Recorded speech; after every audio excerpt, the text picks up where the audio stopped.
آیا الله تعالی بنده ته د خوب له لارې د جنت یا دوزخ نښې ښیي؟ آیا په خوب کې جنت لیدل د ضمانت معنا لري؟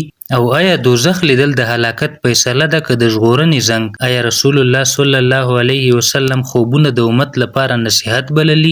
او که الله تعالی تا ته د خوب د لارې آخرت در وښیي، آیا ته به دا نښه جدي ونیسي؟ اسلام موږ ته وایي چې خوبونه یوازې تصویرونه نه دي، ځینې خوبونه د زړه خبرې وي او ځینې د الله تعالی له لورې نصیحت او تنبیه وي. رسول الله صلی الله علیه وسلم فرمایلي الرؤیا الصالحه من الله، یعنی نیک خوب د الله له لورې وي. کله چې یو بنده په خوب کې د جنت صحنې ویني، علما وایي دا اکثره د دې نښه وي چې بنده د نیکو اعمالو پر لاره روان دی، خو دا ضمانت نه دی، ځکه تر وروستۍ ساه پورې ثبات مهم دی. خو که یو څوک په خوب کې دوزخ ویني، اور، چغې، ویر او عذاب، نو دا د ناامیدۍ پیغام نه دی، دا د الله تعالی له لورې سخت خبرداری دی ترڅو بنده د هلاکت له لارې راوګرځي. الله تعالی په قرآن کې جنت د شوق لپاره بیان کړی دی او دوزخ د ویرې لپاره، ترڅو د انسان زړه متوازن پاتې شي، نه یوازې په هیله او نه یوازې په ویره. علما وایي که یو انسان د جنت خوب وویني او مغرور شي،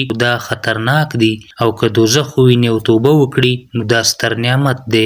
رسول الله صلی الله علیه وسلم فرمایلی دی هغه څوک چې د الله له عذابه ویریږي، الله به یې له عذابه وساتي. کله چې خوب انسان ویرولی شي، د ځکه چې الله تعالی غواړي هغه وساتي، نه دا چې تباه یې کړي.